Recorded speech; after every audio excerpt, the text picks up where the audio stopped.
Assalamualaikum warahmatullahi wabarakatuh. Alhamdulillahil malikil haqqil mubin alladzi akmalad dina wa wadahat tariqal mustabin. Wa asyhadu an la ilaha illallah wahdahu la syarika lah syahadatan yarjul muwahhidu bihan najata yaumaddin. Wa asyhadu anna Muhammadan abduhu wa rasuluh sayyidul anbiya'i wal mursalin wa ala alihi wa sahbihi wa man tabi'ahum bi ihsanin ila yaumiddin, amma ba'du. Hadirin rahimani wa rahimakumullah, para penyimak kajian ilmiah setiap hari di channel Mamat Rohimat di YouTube ini. Alhamdulillah, kita masih melanjutkan membahas kajian ilmiah di mana saja ada kesempatan yang kita sampaikan, karena ilmu itu yang penting ada yang menyampaikannya, ada orang yang berilmu yang menyampaikannya, ada medianya, maka ilmu bisa dicari di mana saja. Jadi daripada kita berhujah, oh saya tidak bisa datang ke ustadz atau pengajian terus ada dalam kebodohan, maka itu bagaimana kita berhujah di depan Allah? Lebih bagus kita mengamalkan kesempatan yang ada, media yang ada, dan ini yang penting ada yang menyampaikannya, ada yang mengajarinya. Kita akan masuk ke pembahasan kitab Al-Ghoyah wa Taqrib karya Abu Syuja Ahmad bin Al-Husain Al-Asfahani. Kemarin kayaknya saya selalu ucapnya Abu Roja, bukan Abu Roja. Abu Roja itu yang Qutaibah bin Said itu bukan Abu Roja. Kayaknya mendengar ucapannya karena saya selalu putar ulang kan. Kok Roja, harusnya Syuja, jadi Abu Syuja.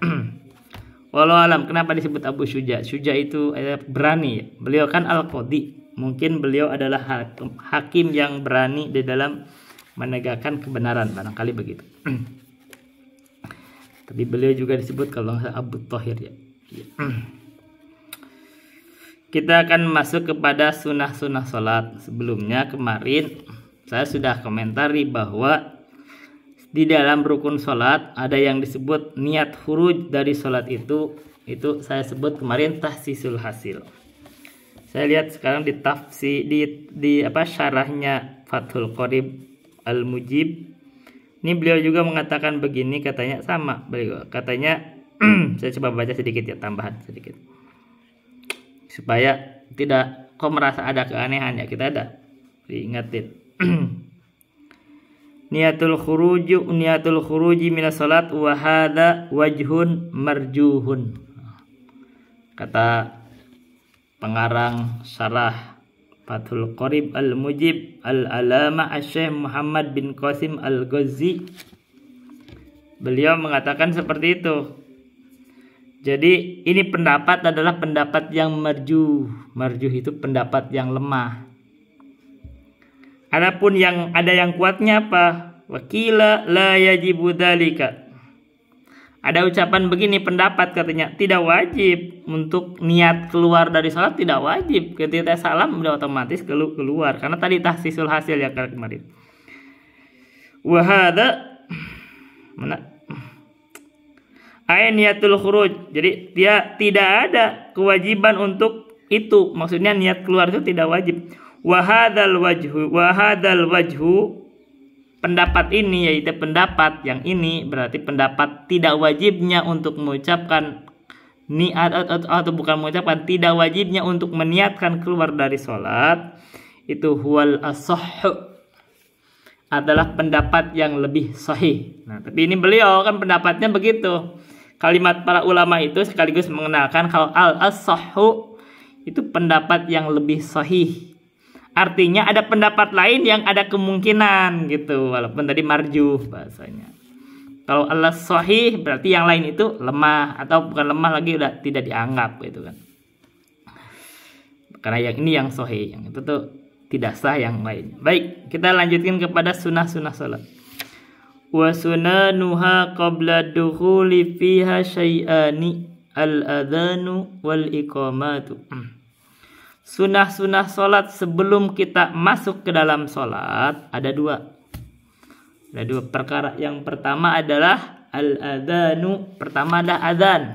Di adzan adalah sunnah salat. Nah, dimaklumi kelapatnya. Yang kedua adalah wal iqamatu, iqamah. Jadi mengucapkan atau melakukan adzan dan iqamah adalah sunnah ketika mau masuk ke dalam sholat. Mau masuk.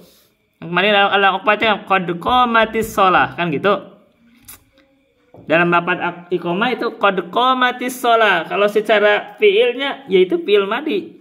Telah didirikan sholat. Nah, ini baru di sini takwil pembahasan. Jadi ini walaupun penggunaan fiil madhi yang dimaksud adalah akan didirikan sholat. Nah, itu jadi fi'il mudhari. Tapi sudah dekat mendirikan sholatnya. Jadi penggunaan fi'il madhi bukan berarti sudah mutlak, sudah terjadi, sudah diri. Enggak, ini buktinya qomat itu bukan ketika setelah sholat baru qomat, tidak. Itu ketika mau sholat, itu amalan kaum mukminin. Jadi kalau mau mentakwil ini baru cocok. Jadi walaupun digunakan fi'il madhi, tapi yang bermaksud adalah fi'il mudhari. Akan dikerjakan sholat sebentar lagi. Nah, itu biasa orang Arab begitu. Dimaklumi. Wa ba'da dukhuli fiha syai'ani.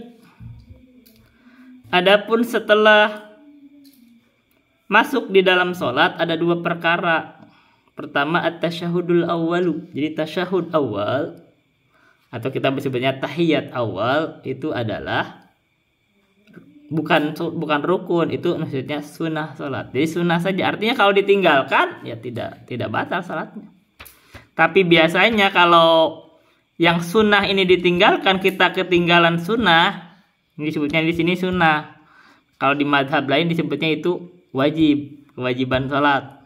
Nah, itu jadi karena wajib, kalau ditinggalkan misalkan kalau di mazhab Imam Ahmad disebutnya kewajiban, itu wajib sholat. Kalau disebutnya sunnah karena untuk membedakan dengan rukun, nah, gitu. Jadi ini beda istilah saja. Tapi intinya nih, kadang di sini disebutnya sunnah abad sholat. Jadi kalau di kitab lain tuh, di kitab Safinatun Najah atau Kasyifatus Sajad ada syarahnya. Itu disebutnya sunnah abad sholat. Artinya bisa dianggap setengah wajib. Artinya kalau ditinggalkan sunnah abad sholat itu nggak sampai derajat rukun, tapi kalau ditinggalkan itu disunahkan sujud sahwi. Ini maksudnya sunnah. Nah, tapi kalau di Imam Ahmad ini perbandingannya itu sebetulnya wajib. Nah, karena wajib bukan rukun, kalau ditinggalkan ya sujud sahwi. Ya gitu. Beda istilah. Masalahnya di sini ada hay'ah. Hay'ah itu sunnah, di mazhab Ahmad itu sunnah. Jadi sebenarnya kadang secara istilah kayaknya lebih cocok, bagus tuh di mazhab Ahmad cocok. Ini ada rukun atau fardu, ada wajib, ada kewajiban, ada sunnah. Di sini adalah ada rukun, ada sunnah, ada hay'ah. Nah, itu intinya gitu perbandingannya. Jadi kalau rukun sholat itu adalah fardu, kalau ditinggalkan tidak sah sholat. Kalau sunnah, yang disebut sunnah di sini adalah sunnah abad, yang di kitab lain, itu kalau ditinggalkan tidak membatalkan sholat, tapi disunahkan sujud sahwi. Tapi kalau hay'ah, nanti ada hay'ah itu sholat, itu kaifiatnya. Kalau ditinggalkan itu statusnya sunnah juga itu, tapi dapat pahala. Kalau ditinggalkan tidak perlu sujud sahwi. Kita baca. Nah, apa yang termasuk sunnah sholat di sini? Itu ada dua. Satu, at-tasyahudul awwalu, tasyahud al-awwal. Tasyahud awal itu adalah sunnah sholat. Kalau ditinggalkan, ya membaca atau melakukan sujud sahwi. Yang kedua, wal kunutu fis subhi. Yang kedua adalah melakukan kunut di dalam subuh. Jadi kunut di dalam subuh menurut madhabnya Imam Asy-Syafi'i adalah sunnah abadnya salat atau sunnahnya salat. Kalau ditinggalkan itu melakukan sujud sahwi. Yang berikutnya adalah wa fil witri fi nisfil akhiri min syahri ramadhana. Dan juga kunut di dalam witir di setengah yang kedua, di bagian maksudnya setelah 15 yang kedua, berarti setengah akhir di bulan Ramadan. Jadi kalau 15 hari yang pertama, 15 malam pertama tidak melakukan kunut witir, tapi 15 hari yang kedua baru melaksanakan salat witir. Begitu. Artinya ini kita sekaligus komentari. Nah, di madhab Imam Asy-Syafi'i kunut subuh itu sunnah dilakukan terus menerus. Apakah ini sepakat para ulama? Nah, ini terkenal, ini bukan kesepakatan para ulama. Artinya di madhab yang lain, nah kita kasih informasi sedikit. Jadi walaupun kita belajar sedikit madhab Syafi'i sini, tapi kita tidak menafikan ada pendapat di madhab lain yang bisa jadi lebih kuat secara pendalilan. Nah, supaya kita ini tidak menjadi orang yang merasa benar sendiri. Saking benar sendirinya ada imam tidak kunut, makmumnya sujud sahwi sendiri. Ini kebodohan. Jadi dia harus ikut aja sama imam. Jadi kalau imamnya tidak kunut, ya gak usah kunut, karena memang kunut bukan kewajiban. Dan apalagi secara pendalilan tidak melakukan kunut, bahkan itu ada hujah yang bisa dianggap kuat atau mungkin bahkan lebih kuat. Di mazhab yang lain itu tidak ada kunut. Contohnya di mazhab Imam Ahmad itu gak ada kunut. Nah, di mazhab Imam Ahmad itu kunut itu boleh, tapi kunutnya kunut nazilah. Itu yang saya tahu itu begitu. Kalau nggak salah itu pernah belajar Ad-Durrarul Bahiyya. Jadi kunut nazilah, kalau kita ada sesuatu yang nazil yang terjadi di kehidupan kita, maka boleh kita melaksanakan kunut nazilah kapanpun. Memang Rasulullah itu melakukan kunut di waktu subuh itu karena ada sesuatu yang nazil itu. Menurut kisahnya itu sahabat diutus ke satu kaum, beberapa sahabat termasuk yang memiliki hafalan Quran, ternyata malah dibunuh. Nah, akhirnya Rasulullah mendoakan keburukan kepada kaum tersebut. Nah, jadi di dalam kunut nazilah begitu, kita kadang-kadang imam itu mendoakan keburukan atau berdoa atas keselamatan. Itu adalah kunut nazilah. Kenapa? Karena ada sesuatu yang nazil itu yang terjadi baru. Nah, di dalam madhabnya Imam Ahmad itu karena sesuatu yang baru itu terjadinya itu adalah biasanya bersifat signifikan gitulah, umum, maka itu perlu perintah dari penguasa, dari Amirul Mukminin atau penguasa setempat, misalkan dari presiden atau mungkin gubernur gitulah, tergantung wilayahnya di mana kan gitu. Jadi kalau ada sesuatu yang genting di suatu negara, mazhab Imam Ahmad kita kasih informasi ya biar ini, dan ini dianggap, saya cenderung sebenarnya ini nganggap lebih kuat. Jika ada sesuatu yang nazil, pemerintah mengumumkan dulu lakukan kunut nazilah. Nah, barulah di situ untuk kebersamaan, karena sudah dilakukan pemerintah, diperintahkan oleh pemerintah, maka dilakukan kunut nazilah. Dan kapanpun boleh, mau dalam subuh, mau kapanpun. Jadi pemerintah itu punya kedudukan istimewa di dalam syariat, sehingga memang kita menghormatinya. Bahkan sesuatu yang kita tidak bisa untuk sendiri, asal mau sendiri itu gak bisa. Itu pemerintah dulu, perintahkan untuk kunut nazilah, kunut semua, taat kita. Perintahkan istisqa, karena ada sesuatu yang butuh, kita ada kekeringan, pemerintah kunut lakukan istisqa, begitu. Nah, jadi dianggap ini lebih kuat. Kenapa? Ini alasannya itu, Nabi itu kan beliau selain Nabi kan pemimpin. Beliau ada kepala negara di situ. Jadi kepala negara berhak memutuskan, oh ini kepala negara ada sesuatu yang nazil. Nah, tapi kalau kita bukan kepala negara, siapa kita langsung memutuskan untuk kepentingan umum begitu. Nah, begitu. Kalau ini alasannya, maka begitulah kunut nazilah itu ada perintah dari pemimpin dulu untuk melaksanakan kunut, sehingga terciptalah kebersamaan di masyarakat. Masyarakat tidak mempertanyakan kenapa biasanya tidak kunut kok tiba-tiba kunut. Nah begitu, ini alasannya jadi rapi akhirnya. Oh ini kan ada kunut nazilah, karena ada masalah yang genting. Misal negara ini ada potensi mau diserang musuh, kan kita melakukan kunut nazilah. Nah itu lain itu. Nah itu masyarakat paham situ, oh ini ada sesuatu yang genting, atau mungkin kita mau menghadapi apalah masalah-masalah berat nih, mungkin musibah-musibah berat yang menimpa masyarakat umum. Nah ini kunut nazilah. Tapi di mazhab Imam Syafi'i kita akan berikan tadi sudah disampaikan bahwa Imam Syafi'i itu memandang Nabi itu pernah kunut, itu di waktu subuh itu pernah kunut. Maka beliau memandang ya boleh melaksanakan kunut terus-terusan, sunnah.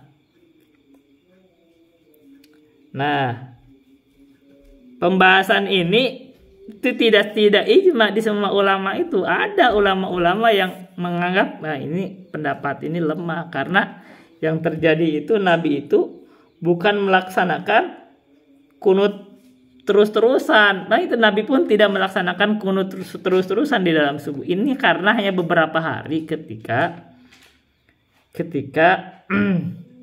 ada sesuatu yang nazil. Terus bagaimana?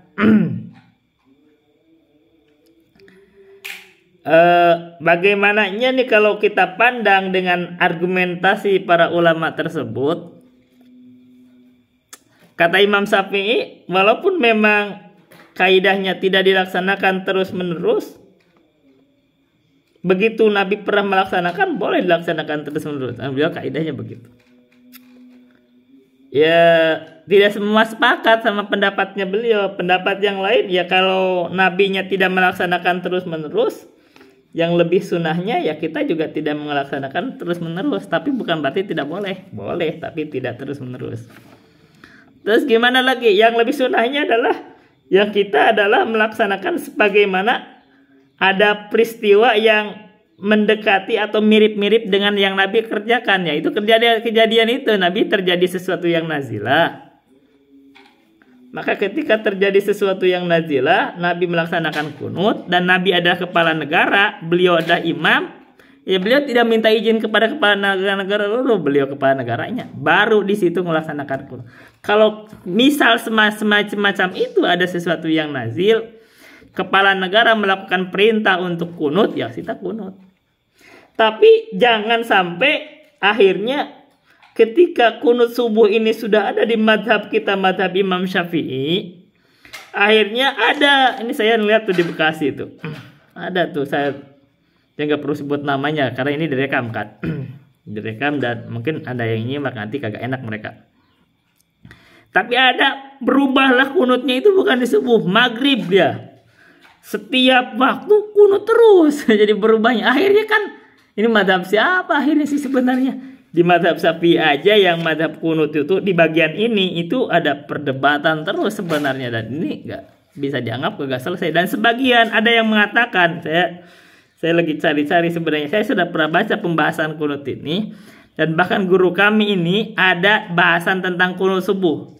Saya kasih rekomendasi, cari ya di websitenya guru kami, dzulqarnain.net, beliau ada bahasan tentang kunut subuh, saya kasih tuh. Saya pernah baca juga dari bahasan beliau. Jadi intinya kalau dari bahasan beliau, saya kasih kesimpulannya saja, kunut subuh itu ya intinya sih nggak kuat. Secara pendalilan tuh nggak kuat. Yang lebih kuatnya tidak kunut subuh. Jadi kalau di kita ini yang tidak melaksanakan kunut subuh secara pembahasan itu lebih kuat secara pendalilan. Kan gitu. Itu ada pembahasan tuh, guru kami ada pembahasan itu, dikumpulkan tuh riwayat-riwayat beliau, dan kalaupun saya melakukan membaca hadis atau apa, tapi pasti tidak akan sekuat beliau karena beliau mengumpulkan ada bahasan. Cari itu di websitenya beliau, namanya dzulqarnain.net. Ini saya itu pernah menyimak semua kajian beliau yang ada di website dzulqarnain.net itu, audionya saya dengerin semua, kitab-kitabnya saya dengerin semua, bahkan khutbah Jumat aja yang beliau rekam saya dengerin itu. Jadi itu sampai tahun berapa, mungkin 2015 itu selesai semua. Dan sekarang itu saya perhatikan beliau sudah jarang update di website beliau yang bentuk audio, karena beliau banyaknya sekarang pakai video. Jadi itu semua isi di websitenya beliau udah saya dengar semua sampai tahun tertentu, sampai tahun 2015 kalau nggak salah begitu. Itu ada tuh bahasan dari guru kami Al-Ustadz Zulkarnain, jadi namanya zulkarnain.net. Beliau ada bahasan. Dan kesimpulannya kunut subuh tuh kalau berdasarkan pendalilan yang dibahas dari beliau itu lebih menguatkan bahwa itu lemah kalau kunut subuhnya terus-menerus. Artinya beliau menguatkan pendapatnya Imam Ahmad. Jadi yang ada itu adalah kunut nazilah itu lebih kuat. Tapi kalau kunut witir, nah ini kuatkan. Kunut witir itu beliau tuh lebih menguatkan untuk boleh dilakukan terus-menerus. Ini pendapatnya Imam Ahmad memang. Jadi pendapat Imam Ahmad itu boleh kunut witir terus-menerus walaupun tiap malam, bukan hanya di malam setengah bulan terakhir di bulan Ramadan. Ini juga saya lebih menguatkan begitu. Jadi saya ini kalau saya witir secara umum saya itu kunut witir tiap malam. Saya nih kalau saya witir. Kenapa? Saya cinta dengan doa kunut itu. Jadi kan bagus doanya, subhanallah. Allahumma hdini fiman hadait. Ya Allah, berikan saya itu petunjuk di dalam orang-orang yang mendapatkan petunjuk. Jadi digolongkan orang-orang yang mendapatkan, bagus tuh. Allahumma hdini fiman hadait wa afini fiman afait. Berikan saya afiah, keselamatan, dan termasuk golongan orang-orang yang mendapatkan afiat. Wa tawallani fiman tawallait. Tawalla, cintailah saya, lindungilah saya, dan termasuk orang-orang yang engkau cintai. Wa tawallani fiman wa barik li fima atwait. Berikan saya keberkahan di dalam apa yang engkau berikan. Entah rizki, entah ilmu, entah umur, berikan saya berkah. Wa barik li fima atwait wa qina bi rahmatika syarra ma qadait. Jaga saya dengan rahmatmu dari keburukan yang engkau tetapkan. Tabarakta rabbana wa ta'alait. Maka maha berkah engkau, wahai Tuhan kami, wa ta'alait, dan engkau maha tinggi di atas arsy-Nya. Tabarakta rabbana wa ta'alait. Tabarakta rabbana wa ta'alait. Falakal hamdu ala ma qadait. Maka milik engkaulah semua puji, segala puji milik engkau. Falakal hamdu.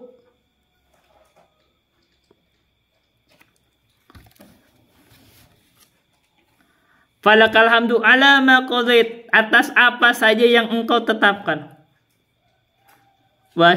Wastaghfiruka wa tubu ilaik. Saya memohon ampun kepada engkau dan saya bertobat kepada engkau. Ini bagus. Jadi saya itu cinta dengan lafaz ini, dengan lafaz kunut nazilah, kunut doa ini yang diajarkan itu, saya itu cinta banget.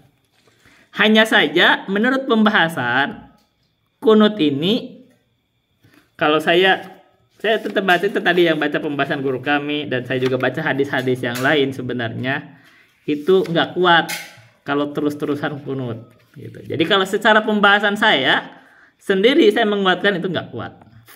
Artinya kalau saya sholat subuh sendiri atau saya di rumah, saya tidak melakukan kunut subuh. Kenapa? Karena tidak kuat. Tapi kalau di masyarakat yang memandang bahwa di sini kunut subuh itu, mereka itu membuat fitnah tuh, karena pernah saya subuh lupa kunut, itu makmum kunut sendiri, itu sujud sawi sendiri, dan itu kebodohan, sebenarnya kurang, nggak baik, nggak usah. Nah, ini punya ilmunya kan, apalagi ini lemah. Nah, karena masalah seperti itu, kalau saya jadi imam, saya kunut. Nah, itu masalahnya. Jadi kalau saya jadi imam, saya kunut. Kenapa? Karena ada mador yang ingin kita cegah supaya orang-orang tidak, karena ini nganggap ini ada perbedaan pendapat juga, gak masalah. Dan kalau ada imam kunut, saya berdoa, ikut berdoa, tidak masalah, karena kita kan ikut kebersamaan. Tapi kalau saya sendiri sholat atau saya bersama orang mereka tidak kunut, saya juga tidak kunut. Karena saya nganggap lebih kuat. Begitu santai aja, jadi masalahnya santai aja. Begitu. Dan bahkan kalau saya lihat itu ada suatu hadis yang saya bukan di sini tempatnya, saya tidak baca ya. Jadi kalau nggak di aplikasi itu saya bisa gampang buka, ada aplikasi gampang. Mas saya aplikasi kan lagi dipakai handphonenya, jadi saya tidak bisa buka. Itu bahkan ada ulama, kalau nggak salah itu kelas sahabat yang berbicara, ditanya oleh anaknya tentang kunut subuh terus-terusan, dan beliau berkata bid'ah. Iya, kalau terus-terusan katanya bid'ah. Jadi kalau kata ada ulama itu, ada sebagian mengapa kalau terus-terusan justru bid'ah. Ini menurut Imam Syafi'i sunnah. Maksudnya kita itu sebenarnya di dalam madhab atau di dalam keilmuan itu juga boleh fanatik buta. Kita harus dudukan pendalilan-pendalilan mungkin ya, insya Allah kapan-kapan kita akan bahas lagi mungkin insya Allah. Tapi kita sekarang kasih clue sedikit pendahuluan. Jadi kalau ingin merujuk pembahasan ini, guru kami ada pembahasannya. Silahkan cari di website dzulqarnain.net. Cari pembahasan kunut subuh. Itu lebih bagus. Dan guru kami ini, beliau itu muridnya Syekh Mukbil. Beliau itu pakar hadis. Jadi mumpuni kalau membahas penghadisan itu mumpuni. Saya masih rujukan begitu kan. Jadi ada pembahasannya lengkap. Dan saya sendiri baca ada hadis tadi tidak saya sebutkan ya, tapi saya sudah kasih clue. Walaupun saya tidak membahas, saya sudah kasih rujukan, silahkan dicari. Ada tadi ulama, kalau saya perhatikan itu levelnya itu sahabat itu. Sebagian sahabat itu memandang kalau kunut subuhnya terus-terusan justru bid'ah gitu masalahnya. Karena Nabi itu tidak mengerjakan terus-terusan. Kenapa kamu terus-terusan? Nabi tidak terus-terusan, kunutnya itu hanya beberapa waktu. Dan karena kejadian, ada kejadian besar yaitu nazilah saat itu. Dan beliau adalah kepala negara. Andai kan mau terus-terusan kunut subuh, enggak. Nah, di atas pendapat ini Imam Ahmad seperti itu. Jadi Imam Ahmad ini kuat menurut yang saya sendiri yang lihat ya, dan mungkin guru kami juga memandang gitu kan. Pendapat Imam Ahmad kuat. Boleh kita melaksanakan kunut nazilah, tapi dengan ketentuan-ketentuan. Yaitu misalnya atau keadaannya mirip-mirip lah kira-kira. Bisa kalau ditimbang itu dengan kejadian yang Nabi alami itu. Jadi ada kejadian besar dan diperintahkan kepala negara melaksanakan kunut. Karena dulu yang melaksanakan kunut siapa? Nabi Muhammad. Nabi Muhammad kepala negara juga. Nabi Muhammad kepala negara. Berarti kalau seperti itu boleh berarti melaksanakan kunut nazilah. Tapi kalau terus menerus kunut subuh tanpa ada sesuatu ketentuan itu, yaitu perdebatan. Ada yang nyebut bid'ah. Tadi kan minimal tidak dianggap kuat, tapi di mazhab Imam Syafi'i dianggap sunnah. Artinya, ya kita sebenarnya, kalau saya sendiri, saya bukan orang yang fanatik buta. Walaupun saya ini sekarang mengajar mazhab Imam Syafi'i, dan mungkin ini kita matan Abu Syuja bisa jadi saya hafal ini mungkin. Kalau saya baca ya lama-lama hafal juga ini. Iya kan. Jadi kalau hafal kan lain. Dan mazhab Imam Ahmad saya nggak hafal. Saya pernah ajarin sama guru, saya nggak hafal. Dan saya juga nggak diperdalam. Apa nggak saya ajarin juga. Tapi maksudnya saya tidak fanatik terhadap satu mazhab tertentu. Lihat dalil juga. Dan ada yang dirajihkan juga. Dan ketika bersikap, ya bersikap di atas dalil itu. Tapi walaupun kadang lemah, ini lemah nih kunut subuh ini dalam pandangan ilmu tuh lemah. Tapi kalau kita tinggalkan madorot besar di masyarakat, akhirnya ya kan ijtima lebih penting. Bersatu masyarakat lebih penting. Makanya ketika saya jadi imam, saya kunut subuh. Padahal ini lemah secara pendalilan, lemah. Jadi kalau saya masih bisa kompromi, saya kompromi nggak masalah.